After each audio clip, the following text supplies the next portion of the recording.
무엇보다도 오늘 여론조사를 보니까 갤럽 여론조사가 발표됐는데 20대와 30대에서는 견고한 지지세를 구축하고 있는 것이 확인이 되고 있습니다. 그렇기 때문에 확실히 젊은 중도 보수 세력은 대한민국 정치의 변화를 바라고 있다, 이런 말씀을 드릴 수 있을 것 같습니다. 그래서 확실히 그런 개혁 보수 세력의 세가 늘어나고 있다, 그리고 그것이 가장 미래지향적인 젊은 세대를 중심으로 늘어나고 있다라는 것을 확신에 가지게 됩니다. 그래서 아직까지 사표 방지 심리나 이런 것 때문에 표심을 정하지 못한 그런 중도 보수 진영의 장년층, 고연령층에서도 이 젊은 세대의 행보에 동참을 해주시면은 대한민국 정치권이 이번 대선에서 크게 요동칠 것이다, 이런 확신을 갖고 있습니다.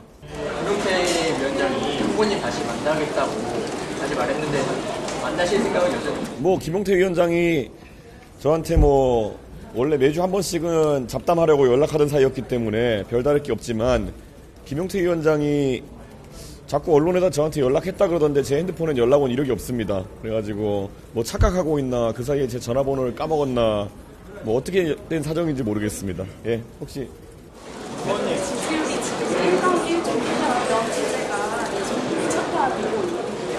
안전망으로 이뤄내서 주말에 토론회가 이 프로그램에 영향을 주는지.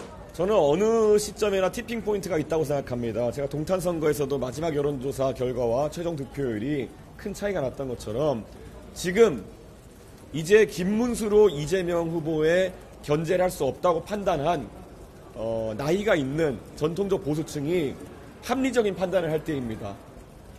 국민의힘의 당 지지율보다도 거기서부터 확장을 못하고 있는 그런 김문수 후보에게 얼마나 더 많은 기회를 줄 것인지 저는 시간이 없다, 이런 생각을 하고 있습니다. 하루빨리 이제 젊은 세대가 확장성을 가지고 지지해 나갈 수 있는 저 이준석에게 표심을 몰아주시면은, 그래야 이번 선거 분위기 살고 무엇보다도 이재명 후보에 대한 견제가 가능하다, 이렇게 생각합니다. 언제까지나 제가 다시 한번 말하지만 너는 40밖에 안 되기 때문에 젊어서 안 돼, 이런 말씀으로 대한민국의 미래를 가로막으실 것인지 궁금합니다. 제가 도저히 이해할 수 없는 것을 다시 말씀드리면은, 어떻게 40살의 이준석이 너무 젊어서 안 된다고 그분들이 생각하는 대안은 74세의 김문수 후보라는 겁니까? 40세의 대안이 74세일 수는 없는 것입니다. 저는 젊음으로 승부할 수 있는 그런 판가리를 한번 했으면 좋겠습니다. 네. TV 토론 곧 예정되어 있는데 주된 전략이나 준비사항 어떻게? 저는 이재명 후보의 어떤 경제에 대한 굉장히 포퓰리즘적인 접근을 지적하려고 합니다. 항상 대한민국이 성장하고 있던 시기에는 정치 지도자가 좀 흰소리를 해도 그래도 사실 대한민국 우상향했었겠지만은, 지금은 지도자가 잘못된 판단 하나하나 할 때마다 경제가 휘청거릴 수밖에 없는 그런 상황입니다.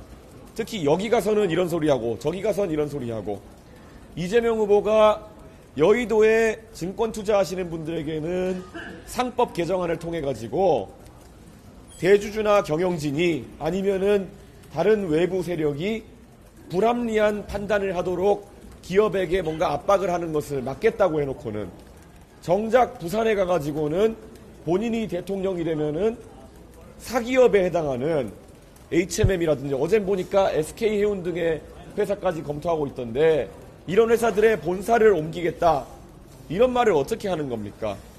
이재명 후보는 나중에 가가지고 그게 협의를 하겠다는 이야기하라고 발뺌할 텐데요. 이재명 후보가 협의하겠다고 하는 것이 일반적으로 협의였습니까? 반강제적으로 하게 하는 그런 행동인데, 그런 행동을 하면 할수록 기업이 자유로운 경제활동을 하는 것이 어려워지는 겁니다. 만약에 H&M이든 SK해운이든 부산의 본사를 가져가는 것이 기업 가치를 제고하는 데 도움이 된다고 한다면 그건 그들이 자율적으로 판단할 문제이지, 이재명 후보가 정치인으로서 이래라 저래라 내가 어떻게 강제로 하겠다 이런 취지로 이야기할 것은 절대 아니다 라는 생각을 하고, 이재명 후보의 그런 말 한마디 때문에 한국에 투자하려던 사람들도 투자를 주저하지 않을까, 그런 생각을 하게 됩니다. 결국 경제는 물이 흐르듯이 세제 정책이나 규제를 조정해가지고 기업의 활동을 지원해야 되는 것이지, 그런 식으로 어떻게 아직도 관주도 개발을 하겠다, 관주도 경제 운영을 하겠다라는 생각을 가지고 있는지 참 시대착오적이다 이런 생각을 하게 됩니다.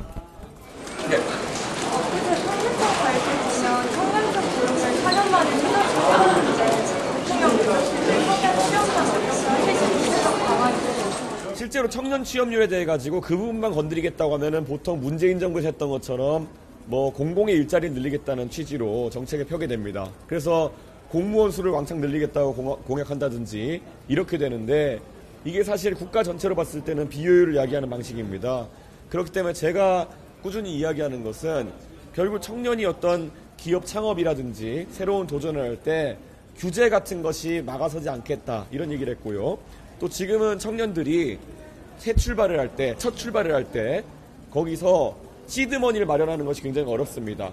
그래서 저희가 이미 기발표한 정책 중에 든든 출발 자금과 같은 정책이 있습니다. 사실 이런 정책을 바탕으로 한다면은 청년 한 사람이 만약에 대학이나 이런 것보다 만약 창업이나 이런 걸 선택한다고 했을 때 자기 개발한 창업을 선택했을 때 대출로 그러니까 도덕적 해이 없이 대출로 최대 한 5천만 원 정도까지의 출발 자금을 가질 수 있는 저리 신용대출 한도를 가지게 되는 겁니다.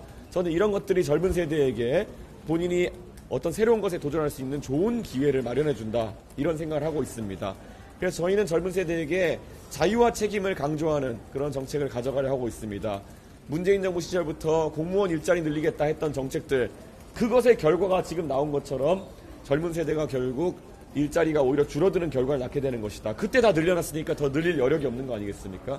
저는 그런 부분에 대해 가지고 결코 그렇게 과도한 당근을 던지는 형태로 정책을 펼쳐서는 안 된다 이런 생각을 하고 있고요. 전체적으로 경제가 살아나게 되면은 청년의 일자리만 느는 것이 아니라 젊은 세대, 장년층 그리고 투자를 할 수 있는 자산을 가진 고연령층 이런 것까지 전부 다 일자리라는 걸 활성화될 것이다 이런 생각을 합니다. 예. 네. 최근에 그 이재명 후보가 세종에 있는 해양수산부를 부산으로 옮기겠다 아까 H에 말씀하셨는데 그런 공약을 하면서 지역사회에서는 행정부도 완성이 역행하는 거 아니냐 이런 논란인데요. 혹시 그것도 어떻게 생각하십니까? 해양수산부가 관장하고 있는 것이 사실 물류 기능만 있는 것도 아니고 사실 해양 안전에 대한 부분도 어느 정도 담당하고 있고요. 수산업에 대한 부분도 담당을 하고 있었습니다. 그렇기 때문에 부산이 물류항으로서의 기능은 대한민국에서 으뜸갈지 모르겠으나 다른 지역과의 업무 연계성을 생각했을 때 그것이 무조건 옳은지는 판단해야 될 것 같고요. 저희 이준석 정부에서는 해양수산부의 해양교통 기능은 건설교통부로 지금의 국토부를 재편해가지고 저희가 건설교통부로 만들겠다고 이야기한 바가 있고요. 수산에 관한 부분 이것은 1차 산업부로 지금의 농림축산식품부와 합쳐가지고 어쩌면 먹거리나 이런 1차 산업과 가까운 부분이기 때문에 그렇게 엮어내려고 하고 있습니다. 그렇기 때문에 저희는 해양수산부를 통폐합할 것이기 때문에 부산 이전 계획은 지금 가지고 있지 않습니다.